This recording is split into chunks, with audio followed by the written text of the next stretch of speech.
ಕಬ್ಬು ಬೆಳೆಗಾರರ ಹೋರಾಟ ತಾರಕಕ್ಕೇರ್ತಿದ್ದ ಹಾಗೆ ಇದೀಗ ಸರ್ಕಾರ ಎಚ್ಚೆತ್ತುಕೊಂಡಂತೆ ಕಾಣಿಸ್ತಾ ಇದೆ. ಇದೀಗ ಸಚಿವರು ಕಬ್ಬು ಬೆಳೆಗಾರರ ಜೊತೆಗೆ ಮಾತನಾಡಲಿಕ್ಕೆ ದೌಡಾಯಿಸಿದ್ದಾರೆ.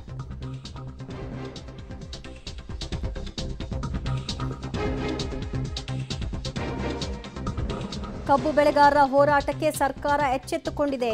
6 ದಿನ ಕಳೆದು 7ನೇ ದಿನಕ್ಕೆ ಕಾಲಿಟ್ಟ ನಂತರದಲ್ಲಿ ಸಿಎಂ ಸೂಚನೆ ಮೇರೆಗೆ ಬೆಳಗಾವಿಗೆ ಸಕ್ಕರೆ ಸಚಿವ ಶಿವಾನಂದ ಪಾಟೀಲ್ ಹೊರಟಿದ್ದಾರೆ. ಬೆಳಗಾವಿಯಲ್ಲಿ ಡಿಸಿ ಸಕ್ಕರೆ ಆಯುಕ್ತರ ಜೊತೆಗೆ ಮೊದಲಿಗೆ ಸಭೆಯನ್ನ ನಡೆಸಲಿದ್ದಾರೆ. ಪ್ರತಿಭಟನೆ ಮುತ್ತಿಗೆ ಭೀತಿ ಬೆನ್ನಲ್ಲೇ ಗೌಪ್ಯ ಸ್ಥಳದಲ್ಲಿ ಈ ಸಭೆ ನಡೆಸ್ತಾ ಇದ್ದಾರೆ ಅನ್ನೋದು ಕೂಡ ಗೊತ್ತಾಗ್ತಾ ಇದ್ದು, ಸಭೆಯ ಬಗ್ಗೆ ಫೋನ್ನಲ್ಲೇ ಸಿಎಂಗೆ ಸಚಿವರು ವಿವರಣೆಯನ್ನ ಕೊಟ್ಟಿದ್ದಾರೆ. ಇದಕ್ಕೆ ಯಾವ ರೀತಿಯಾದಂತಹ ವ್ಯತಿರಿಕ್ತ ಪ್ರತಿಕ್ರಿಯೆಗಳು ವ್ಯಕ್ತವಾಗ್ತಾ ಇದೆ ಅಂತ ನಾಳೆ ಸಿಎಂ ನೇತೃತ್ವದಲ್ಲಿ ಸಕ್ಕರೆ ಕಾರ್ಖಾನೆ ಮಾಲೀಕರ ಸಭೆ ಕೂಡ ಹಮ್ಮಿಕೊಳ್ಳಲಾಗಿದೆ. ಸಭೆಗೆ ಪೂರ್ವಭಾವಿಯಾಗಿ ಡಿಸಿ ಬಳಿ ಮಾಹಿತಿಯನ್ನ ಸಚಿವ ಶಿವಾನಂದ ಪಾಟೀಲ್ ಪಡೆದುಕೊಂಡಿದ್ದಾರೆ. ಗೌಪ್ಯ ಸ್ಥಳದಲ್ಲಿ ಅವರ ಭೇಟಿ ಈ ಮೀಟಿಂಗ್ ಆಗಿದೆ ಅನ್ನೋದಕ್ಕೆ ಸಂಬಂಧಪಟ್ಟ ಹಾಗೆ ಕಾರಣ ಅಲ್ಲಿ ಭಾರೀ ಸಂಖ್ಯೆಯಲ್ಲಿ ಜನ ಜಮಾವಣೆಗೊಂಡಿದ್ದಾರೆ. ಒಂದು ರೀತಿ ಕಾವಿನ ವಾತಾವರಣ ಅಲ್ಲಿ ನಿರ್ಮಾಣವಾಗಿದೆ. ಅಣುಕು ಶವಯಾತ್ರೆಯನ್ನು ಕೂಡ ಶಿವಾನಂದ ಪಾಟೀಲ್ ವಿರುದ್ಧವಾಗಿ ಜನ ಮಾಡಿದ್ರು. 6 ದಿನ ಕಳೆದಿದೆ, ಇಲ್ಲಿಯವರೆಗೂ ಸ್ಥಳಕ್ಕೆ ಬಂದಿಲ್ಲ ಅನ್ನುವಂತಹ ಕೋಪ ಅವರಲ್ಲಿ ವ್ಯಕ್ತವಾಗ್ತಿದೆ. ಈ ಸಂದರ್ಭದಲ್ಲಿ ಆ ಸ್ಪಾಟ್ಗೆ ಹೋದ್ರೆ ಸರಿ ಹೋಗಲ್ಲ, ಜನ ಮುತ್ತಿಗೆ ಹಾಕಬಹುದು ಅನ್ನೋ ಕಾರಣಕ್ಕೆ ಗೌಪ್ಯ ಸ್ಥಳದಲ್ಲಿ ಅವರು ಡಿಸಿ ಮತ್ತು ಸಕ್ಕರೆ ಆಯುಕ್ತರ ಜೊತೆಗೆ ಸಭೆಯನ್ನ ನಡೆಸಿದ್ದಾರೆ. ಸಭೆಯ ಇನ್ಪುಟ್ ಏನು ಅನ್ನೋದನ್ನ ಮುಖ್ಯಮಂತ್ರಿಗಳಿಗೆ ಫೋನ್ನ ಮುಖಾಂತರವೇ ಸಚಿವ ಶಿವಾನಂದ ಪಾಟೀಲ್ ಕೊಡ್ತಾ ಇದ್ದಾರೆ.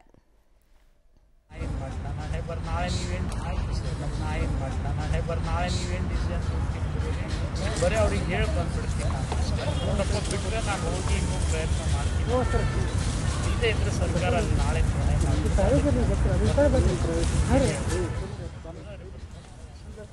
ಕಬ್ಬು ಬೆಳೆಗಾರರ ಹೋರಾಟ ತೀವ್ರ ಸ್ವರೂಪ ಪಡ್ಕೊಳ್ತಾ ಇದೆ. ಸರ್ಕಾರಕ್ಕೆ ಡೆಡ್ಲೈನ್ ಸಹ ಕೊಟ್ಟಿದ್ದಾರೆ.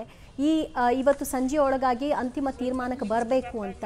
ಇದರ ಬೆನ್ನಲ್ಲೇ ಇವತ್ತು ಸಚಿವ ಸಂಪುಟ ಸಭೆಯಲ್ಲಿ ಸಂಪುಟ ಸಹೋದ್ಯೋಗಿಗಳೆಲ್ಲ ಮುಖ್ಯಮಂತ್ರಿಗಳಿಗೆ ತೀರ್ಮಾನ ತೆಗೆದುಕೊಳ್ಳಿಕ್ಕೆ ಅಧಿಕಾರವನ್ನು ಕೊಟ್ಟಿದ್ದಾರೆ. ನಾಳೆ ಸಕ್ಕರೆ ಕಾರ್ಖಾನೆಯ ಮಾಲೀಕರ ಜೊತೆಗೆ ಮುಖ್ಯಮಂತ್ರಿಗಳ ಮೀಟಿಂಗ್ ಇದೆ.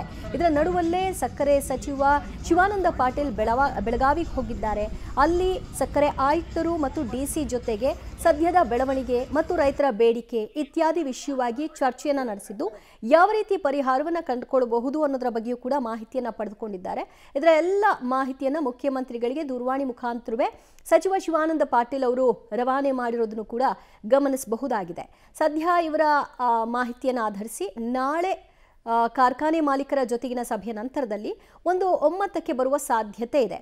ಹಾಗೊಂದು ವೇಳೆ ಸಕ್ಕರೆ ಕಾರ್ಖಾನೆ ಮಾಲೀಕರು ತಮಗೆ ನಷ್ಟ ಇದೆ, ತಮ್ಮಿಂದ ಆಗಲ್ಲ ಅಂತ ಹೇಳಿದಾಗ ಸರ್ಕಾರವೇ ಅದನ್ನು ಭರಿಸಲಿ ಅನ್ನೋ ಸವಾಲ್ ಕೂಡ ರೈತರು ಹಾಕಿದ್ದಾರೆ. ಸಿಎಂ ಬಳಿ ವಾಸ್ತವ ವಿವರಣೆಯನ್ನ ಕೊಟ್ಟಿದ್ದಾರೆ ಸಚಿವರು. ನಾಳಿನ ಸಭೆ ಬೆನ್ನಲ್ಲೇ ಸಿಎಂಗೆ ಮಾಹಿತಿಯನ್ನ ಹಂಚಿಕೊಂಡಿದ್ದಾರೆ. ರೈತರೊಂದಿಗೆ ನಾನು ಮಾತನಾಡಿಕೊಂಡು ಬರ್ತೀನಿ ಅಂತ ಕೂಡ ಹೇಳಿದ್ದಾರೆ. ಕಾರ್ಖಾನೆಯವರಿಗೆ ನೀವು ಒಂದು ಸೂಚನೆ ಕೊಡಬೇಕು ಅನ್ನೋದು ಸಚಿವ ಶಿವಾನಂದ ಪಾಟೀಲ್ ಅವರ ಕೋರಿಕೆಯಾಗಿದೆ.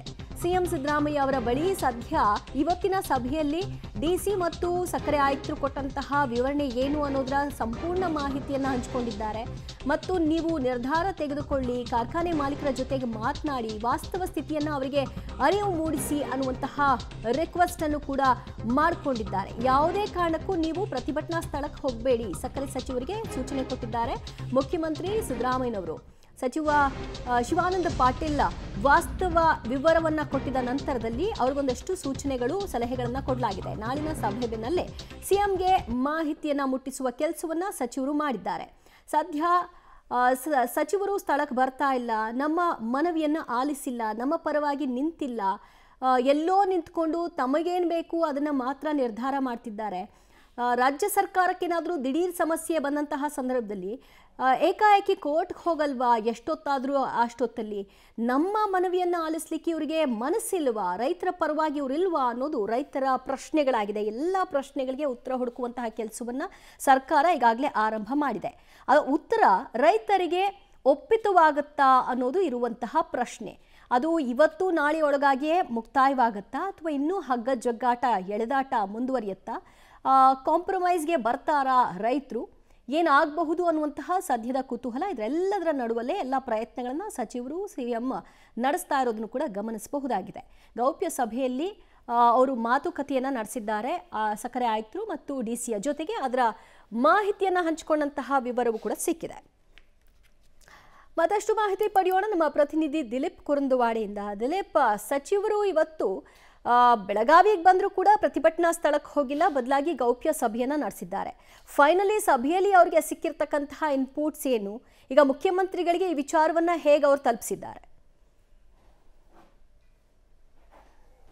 ದಿವ್ಯಾ, ಪ್ರಮುಖವಾಗಿ 3 ವಿಚಾರಗಳನ್ನ ನಾನು ಇಲ್ಲಿ ಸ್ಪಷ್ಟಪಡಿಸ್ತಾ ಇದ್ದೀನಿ. ನಾವೀಗ ಬೆಳಗಾವಿ ಜಿಲ್ಲಾಧಿಕಾರಿ ಜೊತೆ ಸಂಪರ್ಕ ಮಾಡಿದ್ವಿ. ಜಿಲ್ಲಾಧಿಕಾರಿಗಳು ನಮಗೆ ಸ್ಪಷ್ಟವಾಗಿ ಹೇಳಿದ್ದಾರೆ ಏನಂತಂದ್ರೆ 6:30 ಹೊತ್ತಿಗೆ ಏನು ಸಕ್ಕರೆ ಸಚಿವರಿದ್ದಾರೆ ಈಗ ಗುರ್ಲಾಪುರಕ್ಕೆ ಬರ್ತಾರೆ ಹಾಗೆ ಅಂತ ಒಂದು ಮಾಹಿತಿಯನ್ನ ಅವರು ನೀಡಿರುವಂಥದ್ದು. ಇದು ಒಂದು. ಎರಡನೇದು ಏನಂತಂದ್ರೆ ಬೆಳಗಾವಿ ಜಿಲ್ಲಾ ಮಟ್ಟದ ಅಧಿಕಾರಿಗಳ ಜೊತೆ ಸಚಿವರಾದಂಥ ಶಿವಾನಂದ ಪಾಟೀಲ್ ಅವರು ಮಾತನಾಡಿ ಎಲ್ಲ ವಿಚಾರಗಳನ್ನ ಏನಿದೆ ಸಮಸ್ಯೆ ಇದೆ, ಹೇಗೆ ಪರಿಹಾರ ಮಾಡಬಹುದು, ಇದಕ್ಕೆ ಪರಿಹಾರ ಕಂಡುಕೊಳ್ಳೋದು ಹೇಗೆ ಅಂತ ಎಲ್ಲ ವಿಚಾರವನ್ನ ಮಾನ್ಯ ಮುಖ್ಯಮಂತ್ರಿಗಳು ತಿಳಿಸಿದರಂತೆ ಹೇಳಲಾಗ್ತಾ ಇದೆ. ಆದರೆ ಆ ಫೋನಲ್ಲಿ ಏನೇನು ಮಾತ್ರ ಅವ್ರಿಗೆ ಮಾತ್ರ ಬಿಟ್ಟುವಂಥ ವಿಚಾರ. 3ನೇ ವಿಚಾರ ಏನಂತಾರೆ, ಈ ಕಡೆ ನೋಡಿದ್ರೆ ಬಹುತೇಕ ರೈತ ಸಂಘದ ಎಲ್ಲ ಕಾರ್ಯಕರ್ತರು ನಾಳೆಗೆ ಏನು ರಾಷ್ಟ್ರೀಯ ಹೆದ್ದಾರಿಯನ್ನ ಬಂದ್ ಮಾಡಲಿಕ್ಕೆ ತಯಾರಿಯನ್ನು ಮಾಡ್ಕೋಬೇಕು, ಎಲ್ಲ ತಯಾರಿಯನ್ನ ಮಾಡ್ಕೋತಾ ಇದ್ರೆ. ಇವತ್ತಿನ ಪ್ರಮುಖ 2 ವಿಷಯ ಏನಂತಂದ್ರೆ, ಒಂದು ಎಲ್ಲ ಮಠಾಧೀಶರು ಬಂದು ಈ ಒಂದು ಪ್ರತಿಭಟನೆಯಲ್ಲಿ ಭಾಗವಹಿಸಿರುವಂಥದ್ದು, ಮತ್ತೆ ಸಂಪೂರ್ಣವಾಗಿ ಬೆಂಬಲನ ನಾವು ಘೋಷಿಸಿದ್ದೀವಿ ಹಾಗೆ ಅಂತ ಹೇಳ್ತಾ ಇರುವಂಥದ್ದು. ಇನ್ನೊಂದು ಏನಂತಂದ್ರೆ ಕನ್ನಡ ಪರ ಸಂಘಟನೆಗಳು ಎಲ್ಲರೂ ಕೂಡ ಬಂದು ಈ ಒಂದು ಸಪೋರ್ಟ್ ಅನ್ನ ಮಾಡಿರುವಂಥದ್ದು. ಹೀಗಾಗಿ ಇಲ್ಲೊಂದಿಷ್ಟು ಸಂಜೆ 6:30 ಹೊತ್ತಿಗೆ ಅಂದ್ರೆ ಪಬ್ಲಿಕ್ ಟಿವಿಗೆ ಸಿಗ್ತಾ ಇರೋ ಮಾಹಿತಿ ಪ್ರಕಾರ ಸಂಜೆ 6:30 ಹೊತ್ತಿಗೆ ಯಾವುದಾದ್ರು ಒಂದು ಪರಿಹಾರನ ಕಂಡುಕೊಳ್ಳೋಣ ಹಾಗೆ ಅಂತೇಳಿ. ಮತ್ತೊಂದು ಕಡೆ ಮಾಹಿತಿಯ ಪ್ರಕಾರ ಏನಂತಂದ್ರೆ ಮತ್ತೊಂದು ಬಾರಿ ಶಿವಾನಂದ ಪಾಟೀಲ್ ಅವರು ಬಂದು ರೈತರನ್ನ ಮನವಿ ಮಾಡ್ಕೋತಾರೆ, ಇನ್ನೊಂದು 2 ದಿನ ನಮಗೆ ಕಾಲಾವಕಾಶ ಕೊಡಿ. ಯಾಕೆ ಅಂತಂದ್ರೆ ಸಕ್ಕರೆ ಕಾರ್ಖಾನೆ ಮಾಲೀಕರನ್ನ ಮುಖ್ಯಮಂತ್ರಿಗಳು ಒಂದು ಏನು ಮೀಟಿಂಗ್ ಅನ್ನ ಕರೆದಿದ್ದಾರೆ, ಅಲ್ಲಿ ಬಹುತೇಕ ತಮ್ಮ ಸಮಸ್ಯೆಗೆ ಸ್ಪಂದನೆ ನೀಡ್ತೀವಿ ಹಾಗೆ ಅಂತ ಹೇಳಿ ಒಂದು ಮನವಿಯನ್ನೇ ಮಾಡ್ಕೊಳ್ಳೋಕೆ ಶಿವಾನಂದ ಪಾಟೀಲ್ ಅವರು ಈಗ ಗುರ್ಲಾಪುರ ಹತ್ರ ಬರ್ತಾ ಇದ್ದಾರೆ. ಬೆಳಗಾವಿಯ ಖಾಸಗಿ ಹೋಟೆಲ್ನಲ್ಲಿ ಇನ್ನೂ ಕೂಡ ಸಭೆ ಮೇಲೆ ಸಭೆಯನ್ನ ಮಾಡ್ತಾ ಇದ್ದಾರೆ. ಒಂದು ಕಡೆ ಮಾಹಿತಿ ಪ್ರಕಾರ ಅಂತಾರೆ ಅಲ್ಲಿ ಹೋಗುವುದು ಬೇಡ ಅಂತ ಹೇಳಿ ಕೂಡ ಒಂದು ವಿಚಾರ ಇತ್ತು. ಯಾಕಂತಂದ್ರೆ ನಿನ್ನೆ ಬಂದಂತ ಸಚಿವರಂತ HK ಪಾಟೀಲ್ ಅವರ ಏನೋ ಒಂದು ಕಾರಿಗೆ ಏನು ಅಡ್ಡ ಹಾಕಿದ್ರು, ಮುತ್ತಿಗೆ ಹಾಕಿದ್ರು. ಆ ವಿಚಾರ ಇಟ್ಟುಕೊಂಡು ರೈತರು ಬಹಳ ಆಕ್ರೋಶದಲ್ಲಿದ್ದಾರೆ. ಅದಕ್ಕೆ ತಾವು ಹೋಗುವುದು ಬೇಡ ಅಂತ ಒಂದು ವಿಚಾರವನ್ನು ಕೂಡ ಹೇಳಿದ್ದುಂಟು. ಹೀಗಾಗಿ ಸಂಜೆ 6:30 ಹೊತ್ತಿಗೆ ನಾವು ಬರ್ತೀವಿ, ಏನಾದರೂ ಆಗಲಿ ರೈತರ ಜೊತೆ ಒಂದು ಸಂಧಾನಕ್ಕಾಗಿ ನಾನು ಬರ್ತೀನಿ ಅಂತ ಹೇಳಿ ಮಾಹಿತಿಯನ್ನು ಕೂಡ ರವಾನೆ ಮಾಡಿರುವಂಥದ್ದು. ಹೀಗಾಗಿ ಇಲ್ಲಿ ಈಗ ನಾವು ಹೇಳಿದಂದ್ರೆ ಬೂದಿ ಮುಚ್ಚಿದ ಕೆಂಡ ಅಂತಾನೆ ಹೇಳ್ಬೋದು. ಪ್ರತಿಭಟನೆ ದಿನದಿಂದ ದಿನಕ್ಕೆ ಕ್ಷಣದಿಂದ ಕ್ಷಣಕ್ಕೆ ಬಹಳಷ್ಟು ದೊಡ್ಡದಾದಂತಹ ಸಮಸ್ಯೆ ಇದಾಗ್ತಾ ಇರೋ ಜನ ಸೇರ್ತಾರಿಂದ ಈಗ 6:30 ಹೊತ್ತಿಗೆ ಇದು ಮುಂದೂಡಲ್ಪಟ್ಟಿದೆ. 6:30 ಹೊತ್ತಿಗೆ ಏನಾಗುತ್ತೆ ಕಾದು ನೋಡ್ಬೇಕಾಗಿರುವಂಥದ್ದು. ದಿವ್ಯಾ, ಥ್ಯಾಂಕ್ ಯು ದಿಲೀಪ್ ನಿಮ್ಮೆಲ್ಲ ಮಾಹಿತಿಗೆ.